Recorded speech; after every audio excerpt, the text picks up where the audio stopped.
Comme vous le savez, nous sortons du dialogue national qui s'est tenu du 26 au 27 février 2024 au Centre international de conférence Abdou Diouf, Diamniadio, à l'initiative de son Excellence, Monsieur le Président de la République, Macky Sall, qui a présidé la cérémonie d'ouverture. En guise de rappel,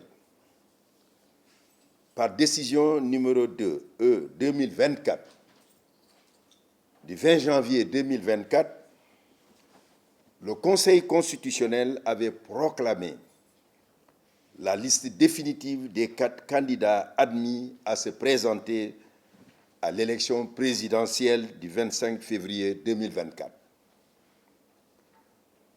Postérieurement à cette publication, il y a eu la question de la double nationalité d'un candidat qui a été découverte et l'éventualité de binationaux figurant sur la liste déjà publiée par le Conseil constitutionnel.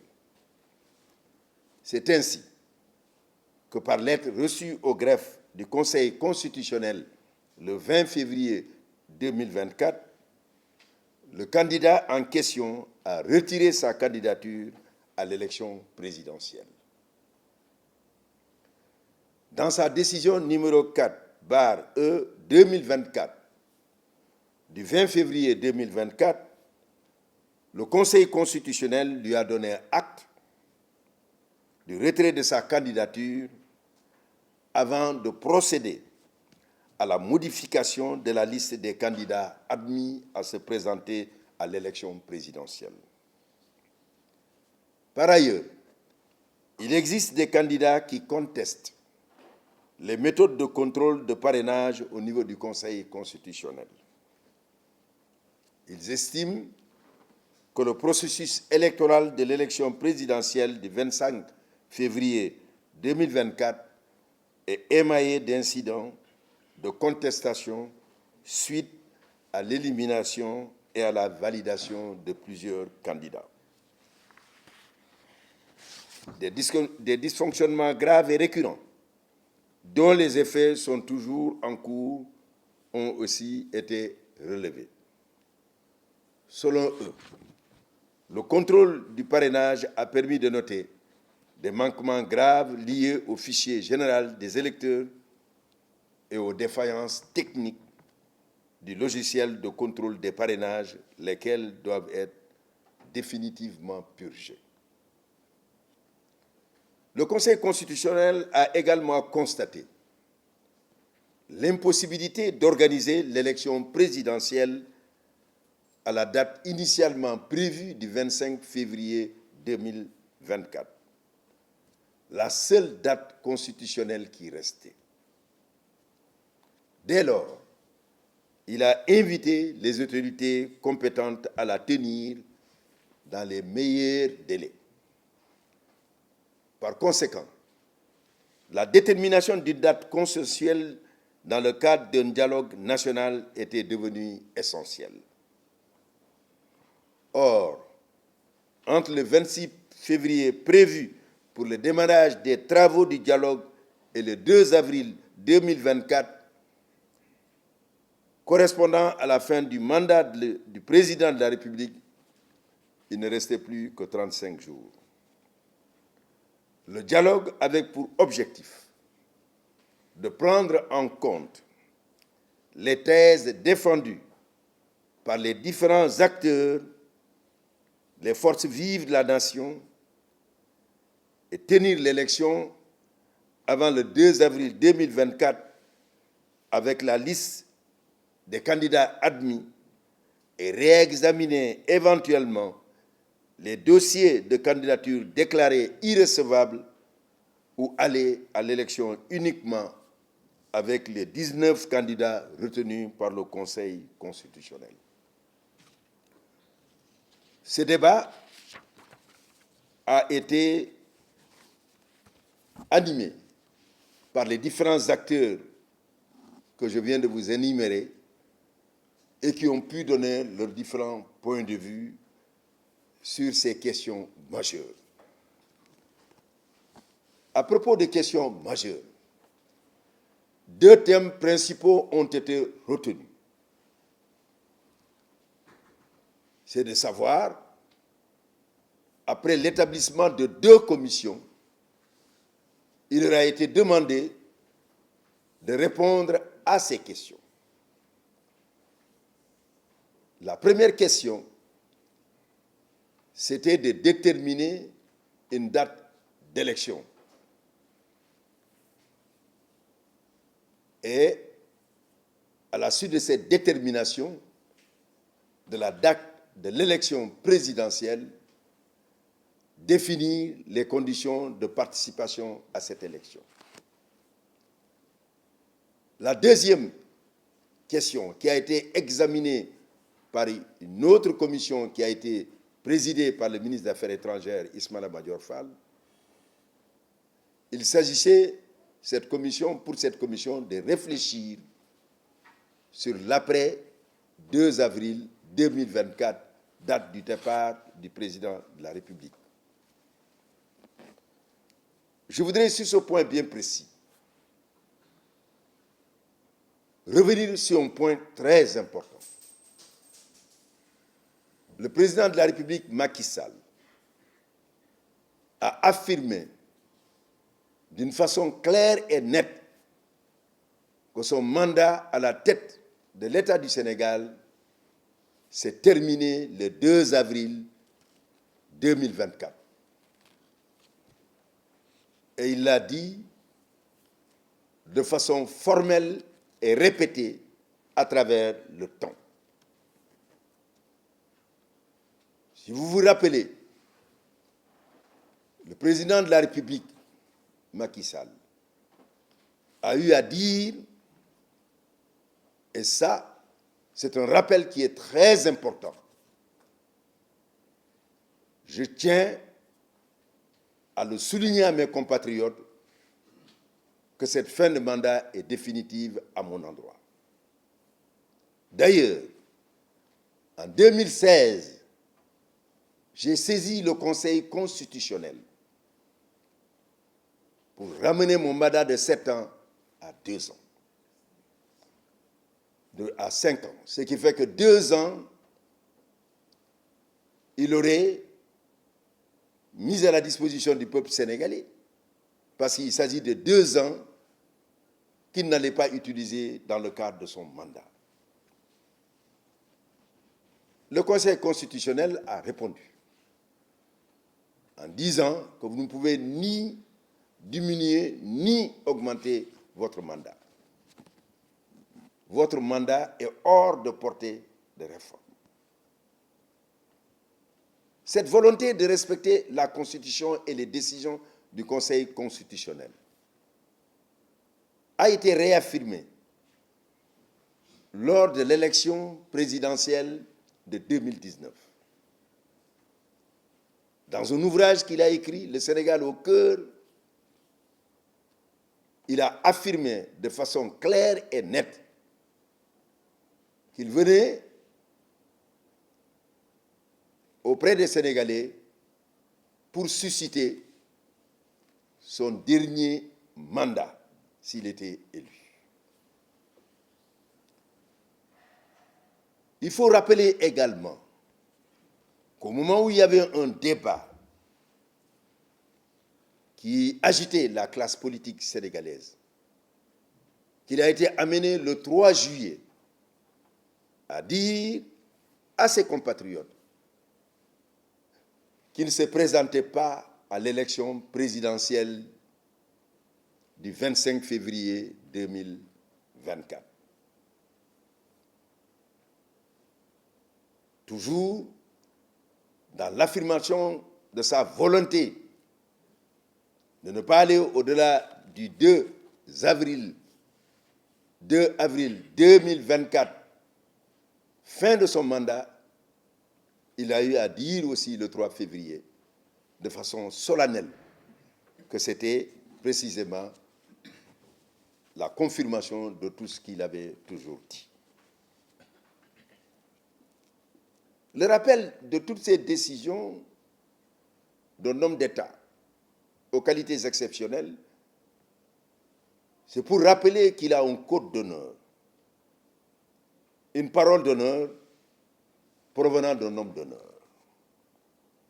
Parce que tout le débat aujourd'hui sur la date du 2 avril, que l'on croit après l'affirmation, après la proposition de l'élection au 2 juin 2024, que cela procéderait d'une manipulation.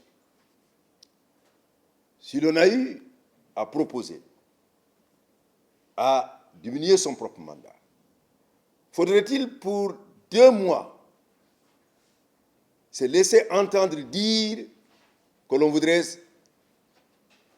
s'agripper ou s'accrocher au pouvoir?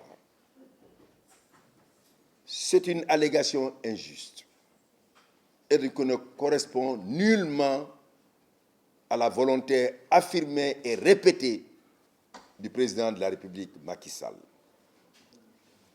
Alors je voudrais dire donc que le dialogue s'est passé dans les meilleures conditions, dans la mesure où les forces vives et les acteurs politiques, les opposants, la société civile, les acteurs coutumiers et religieux, tous ensemble sont venus et lors du premier jour du dialogue ont exprimé la nécessité de voir notre pays dépasser cette étape et trouver les moyens de pouvoir trouver le chemin à la fois de l'apaisement, mais de l'organisation d'une élection à la fois transparente, démocratique, apaisée et inclusive.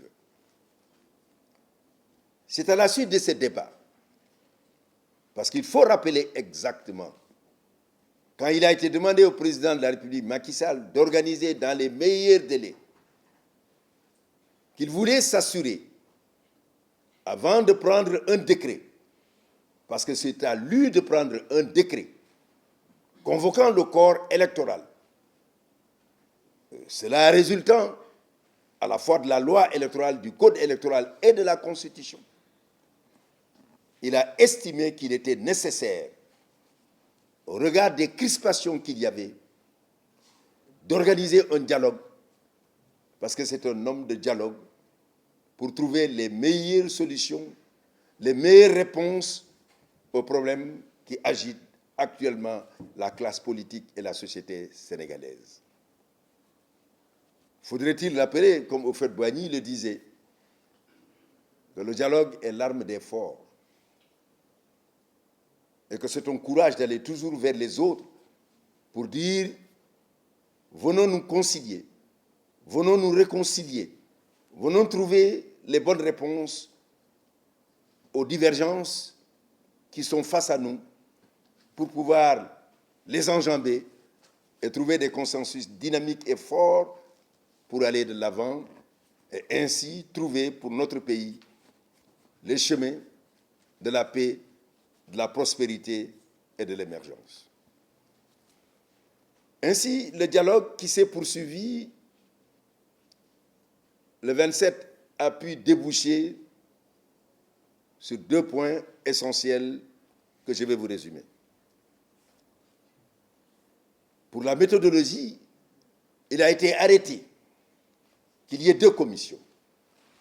Une première commission qui va répondre à la question fondamentale de la détermination de la date de l'élection présidentielle.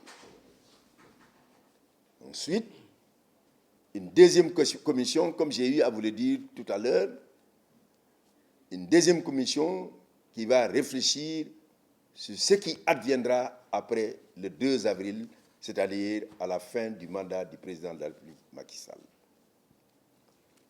Après avoir examiné toutes les contraintes, à la fois religieuses, sociales et culturelles, nous en sommes venus à faire des propositions. Et ces trois propositions, avec une base légale, parce que le code précise, et il faudrait que je vous le lise, la disposition du code LO 137 qui dit « Les électeurs sont convoqués par décret publié au journal officiel au moins 80 jours avant la date du scrutin. » Ainsi, nous avons examiné les différentes hypothèses en partant de cette base légale pour trouver une date. Donc la première commission que j'ai eu à présider, qui devait déterminer la date et en même temps les conditions de participation à cette élection. Et nous avons pu voir, tenant compte de cette base légale, que si nous choisissons une date, il faudrait tenir compte non seulement du premier tour, mais du deuxième tour. Et, ce faisant, nous avons vu que la date du 19 mai allait tomber sur le jour de la Pentecôte. Nous sommes un pays religieux, un pays de croyance où il y a à la fois des musulmans et des chrétiens. La deuxième hypothèse, c'était de voir si la date du dimanche 26 mai était retenue. Là aussi, nous avons pu constater que le deuxième tour allait tomber sur la Tabaski. Là aussi, c'est une fête religieuse qui est célébrée par une écrasante majorité de Sénégalais. Poursuivant nos différentes analyses et hypothèses, nous en sommes arrivés à la date du 2 juin. Celle-ci ne rencontre aucun inconvénient. La date du deuxième tour tombant vers le 23 juin, donc il n'y avait aucune contrainte religieuse ou culturelle que l'on pouvait évoquer. C'est pourquoi la date du 2 juin n'est pas une date qui a été tirée du chapeau. Il a fallu examiner les différentes hypothèses et lever les obstacles pouvant nous conduire à avoir une date consensuelle. Et je voudrais préciser, et vous le savez déjà, que cette date a été retenue par acclamation debout, par les participants qui ont vu, après de longs échanges fertiles et fructueux, à une analyse, après des analyses utiles, à cette date qui semble être la meilleure. Et il a été discuté pendant cette commission. Il faut déterminer les personnes qui pourraient participer à cette élection. Alors, deux choses ont été retenues. Il fallait dans un premier temps affirmer que les 19 qui ont été retenus par le Conseil constitutionnel au nom des droits acquis devaient être maintenus. Par contre, là où la question de binationalité s'est posée, il était important d'examiner cette question et examiner le collectif dit des spoliés qui estime que le contrôle ne s'est pas fait dans les règles de l'art. La proposition est faite aussi pour que le Conseil puisse examiner cela. C'est ce que le dialogue a retenu. Le dialogue a retenu aussi avec la deuxième commission. Qu'adviendra-t-il après le 2 avril? Je dois vous dire que c'est une situation inédite au Sénégal. C'est-à-dire, notre Constitution a prévu les cas de vacances. Ces cas, c'est l'empêchement, c'est la démission, c'est aussi le décès. Dieu nous en préserve. Donc, on ne se trouve pas dans ces trois cas. Or, un pays doit fonctionner. C'est la raison pour laquelle cette commission a dit, se fondant sur la Constitution, l'article 36.2, que le président en exercice, et lui en font la demande, qu'il accepte de rester en place pendant les 2 mois restants pour l'organisation de l'élection, pour que la transmission du pouvoir puisse se faire. Et cela est prévu par l'article 36.2 qui dit clairement, je vous le lis, la Constitution du Sénégal, il y est dit clairement,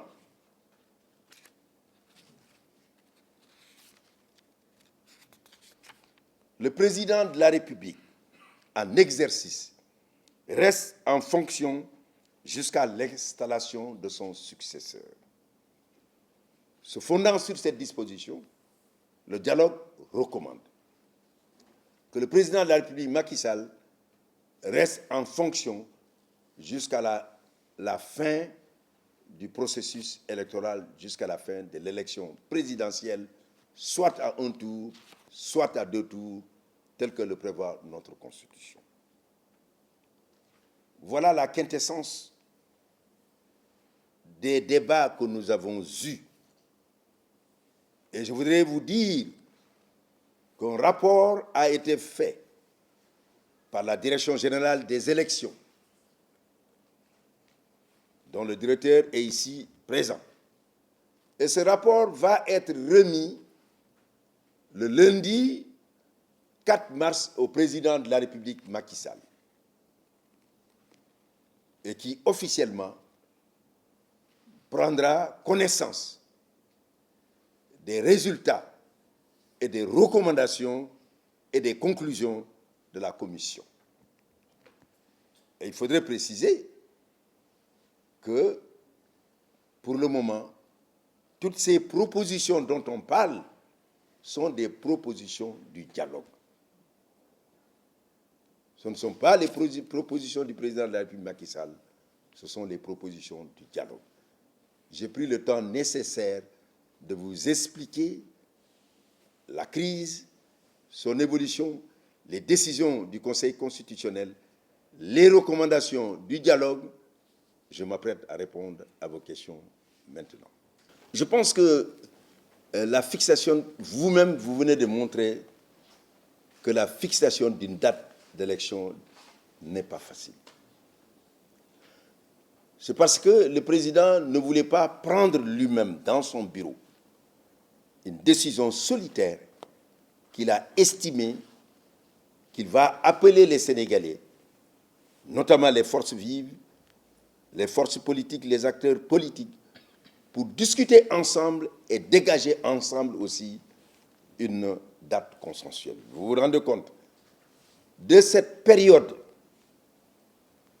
du 25 février au 2 juin et au-delà, il y a des séries d'obstacles. Vous avez dit les 12 860. D'autres ont dit, mais la date du 2 juin, c'est la période des confirmations. Sur nos amis chrétiens, que c'est une date importante et que lors de l'élection, il n'y a plus de possibilité de voyager d'une ville à une autre, d'une région à une autre, donc des gens seraient privés. C'est comme nous sommes encore dans le mois de carême chrétien. À partir du 10 mars, nous rentrons aussi dans le carême musulman. Donc, c'est pourquoi les propositions qui ont été faites ont tenu compte de toutes ces contraintes religieuses pour trouver le moindre mal.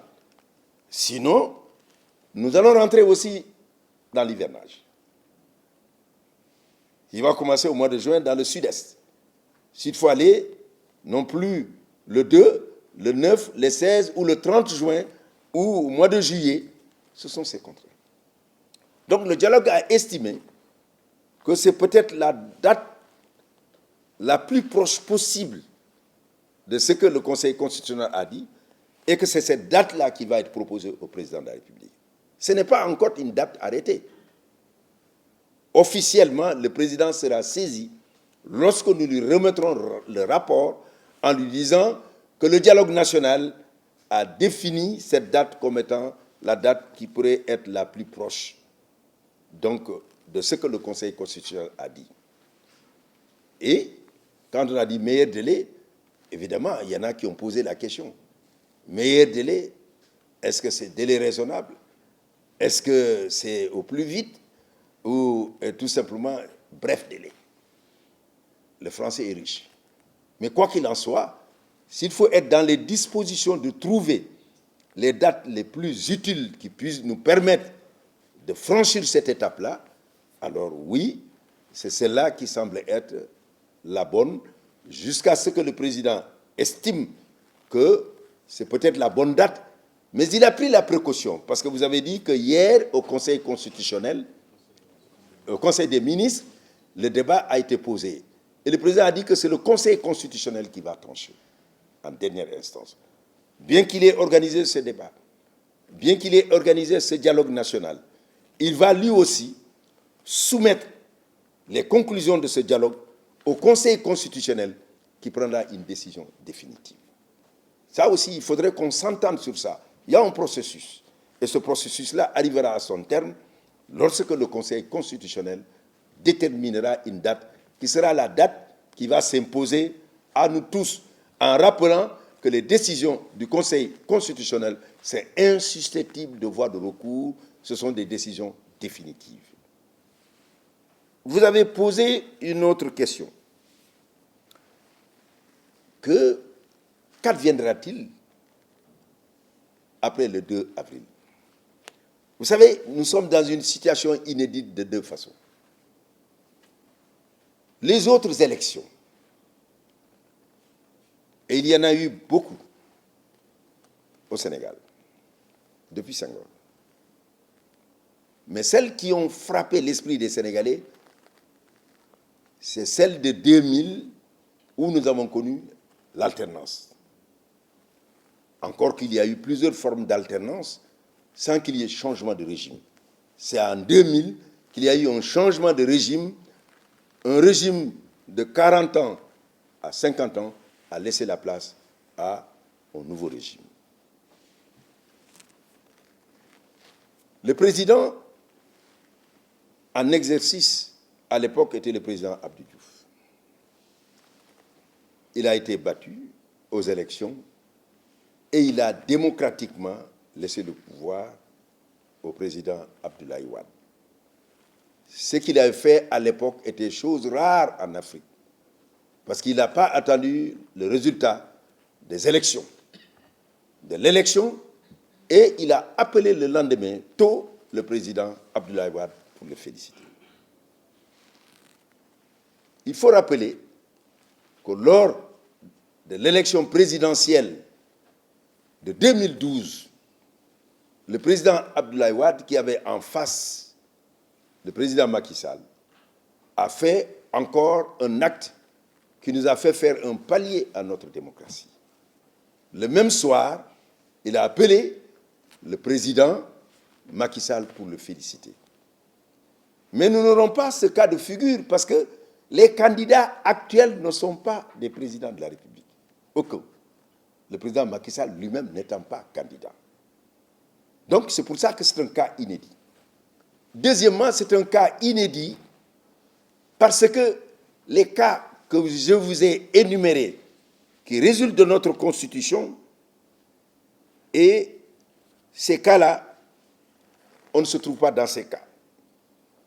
Parce que dans notre Constitution, l'article 39, je le vois, en cas de démission, d'empêchement ou de décès, le président de la République est suppléé par le président de l'Assemblée nationale.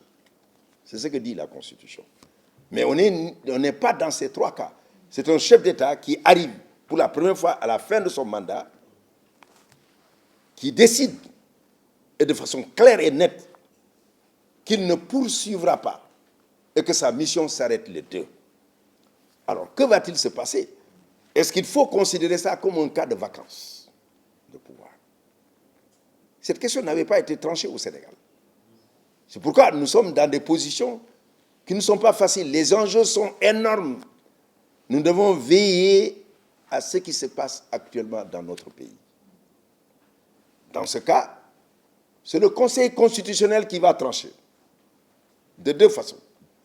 Ou le Conseil constitutionnel dira, l'article 36.2, Monsieur le Président de la République Macky Sall, vous ne pouvez pas partir, vous restez sur place pendant 2 mois pour que vous puissiez remettre la clé, les pouvoirs au président démocratiquement élu par les Sénégalais. Ou le Conseil constitutionnel peut dire, il y a vacance de pouvoir, et dans ce cas, c'est le président de l'Assemblée nationale qui devient automatiquement président de la République. Mais il y a des précisions importantes à apporter. Le président de l'Assemblée nationale est un président qui est tenu d'organiser les élections dans un délai de 60 à 90 jours. Ce qui signifie qu'il n'y a plus de droits acquis. Il n'y a plus de 19 qui sont retenus. C'est la réouverture de toutes les candidatures. Donc tout le processus va reprendre. C'est ce qui va se passer si c'est le président de l'Assemblée. Et le président de l'Assemblée nationale a des pouvoirs limités. Parce qu'il y a un certain nombre d'actes qu'il ne peut pas faire, qui sont énumérés dans la Constitution. Son pouvoir principal reste uniquement l'organisation des élections. Pour répondre de façon précise à votre question, c'est cela. Nous sommes dans une situation inédite.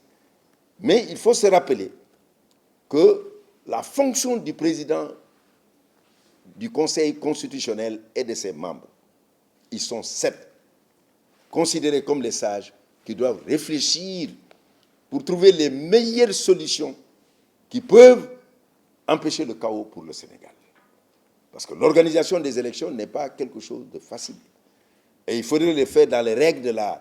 Quand on voit tous les actes qu'il faut poser sur l'ensemble du processus, le directeur général des élections est ici présent, vous vous rendrez compte que ce n'est pas chose facile.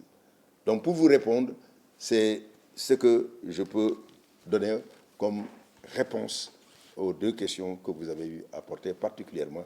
Qu'adviendra-t-il après le 2 avril? Oui, vous avez raison de poser la question. Mais n'oublions pas que nous sommes un pays religieux. Tout ce que nous faisons doit tenir compte de cette réalité. C'est pourquoi l'élection, c'est une élection qui tient compte à la fois les conditions économiques, les conditions sociales, les conditions religieuses, les conditions culturelles. Mais si on le fait pour les Sénégalais, il faut tenir compte aussi des contraintes des Sénégalais pendant les dates qui sont réunies. On peut se dire, bon, écoutez, le carême, on n'en a pas besoin. Organisons une élection. Comment cela va se passer? On peut se dire que ça tombe le jour de la Tabaski, ne tuez pas votre mouton, allez voter. Est-ce que vous verrez les Sénégalais là-bas aller aux urnes?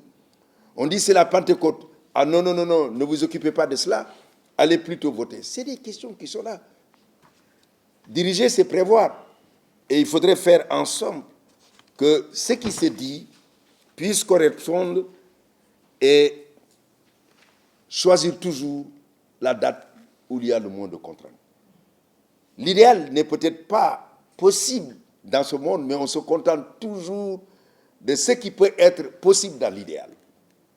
Donc, ce que je voudrais vous dire, tout en vous comprenant, il faut savoir que nous avons une période qui est ouverte. Et cela signifie que si on ne veut pas davantage prolonger, que ce sont les dates qui semblent être les meilleures par rapport à toutes les contraintes qui se posent à nous. Bien. Il faudrait, pour mieux nous entendre, comprendre qu'une loi d'amnistie est différente du droit de grâce.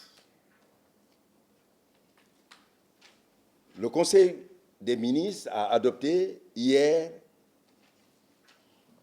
un projet de loi d'amnistie qui va être présenté à l'Assemblée nationale et qui, après discussion, adoptera sans doute cette loi. L'amnistie intervient lorsqu'un peuple a été confronté à des traumatismes qui ont impacté mentalement et psychologiquement ce peuple et qui aujourd'hui décide de fermer cette page et, par le pardon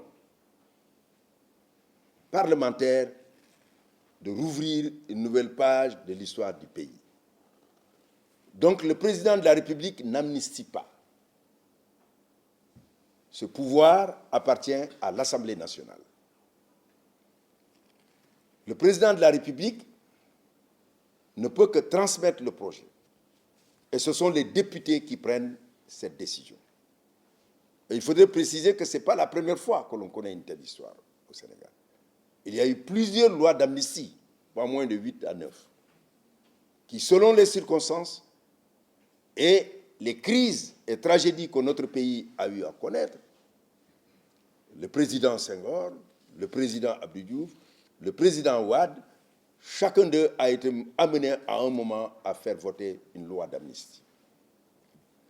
Et quelquefois, lorsque même cette loi d'amnistie concernait les événements de la Casamance, où des soldats ont été, sont tombés sur le champ de l'honneur. Donc, c'est un mécanisme que tous les pays utilisent, que ce soit en France, que ce soit récemment, dans des pays qui ne sont pas loin de nous.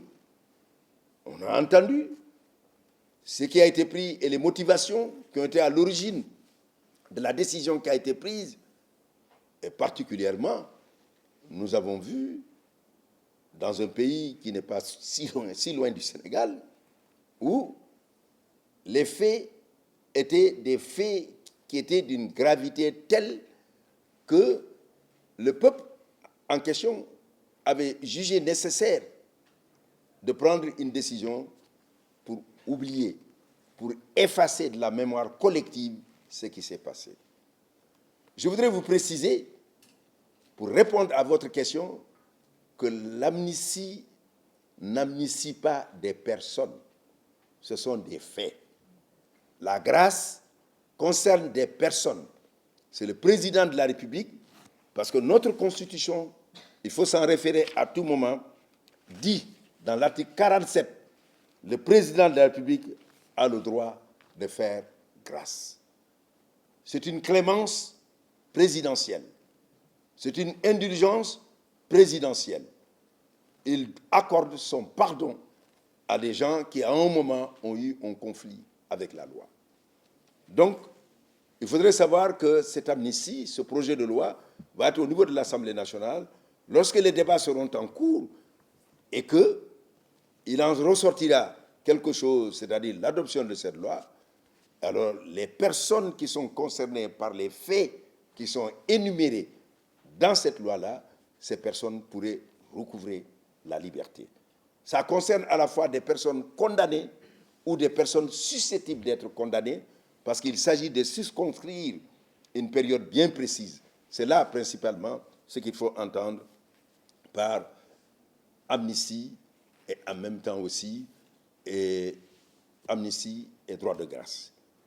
Je voudrais préciser, puisque vous parlez du contenu des décisions du Conseil des ministres d'hier, il a été précisé que des mesures d'assistance vont accompagner ce projet une fois qu'il sera adopté.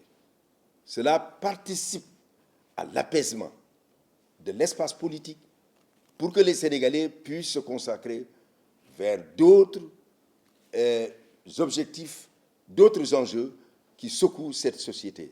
Mais l'amnistie vise essentiellement à la réconciliation nationale après des périodes de crise, après une tragédie, après un conflit violent qui a secoué le corps social, qui décide maintenant d'oublier cette page en l'effaçant. Voilà ce qu'il faut retenir de l'amnistie.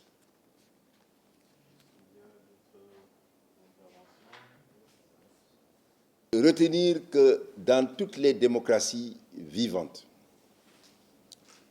où l'on peut constater la vitalité de la société démocratique,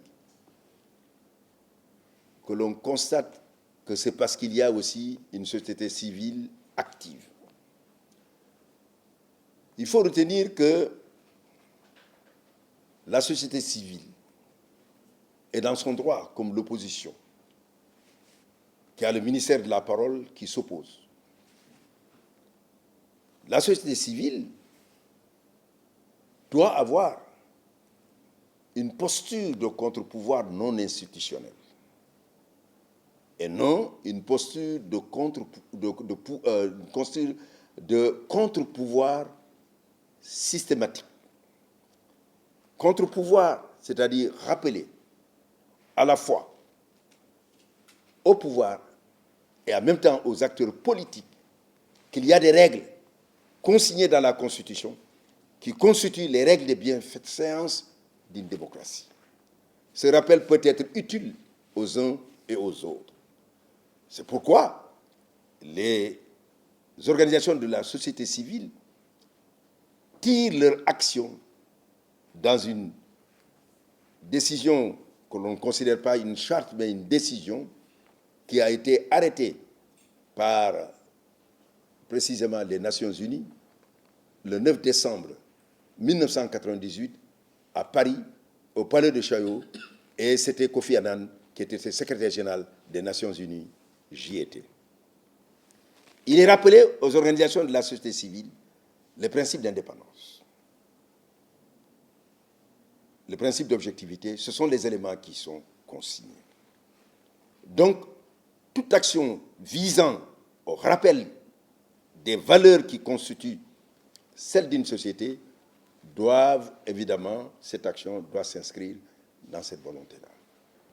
Mais il faut aussi rappeler que lorsque nous voyons les difficultés auxquelles peuvent se confronter un certain nombre de pays, et que ces pays n'ayant pas la capacité d'avoir en face des organisations de la société civile, cela affecte directement le processus démocratique dans son ensemble. Mais une société civile qui est en conformité avec les règles telles que je vous les définis, lorsqu'il y a une crise, doit pouvoir être dans la posture de facilitateur, de négociateur même, pour essayer de trouver des points de convergence entre le pouvoir et l'opposition. Et c'est cela où elle peut donner le meilleur d'elle-même et ainsi faciliter ce que nous avons appelé l'apaisement de notre société.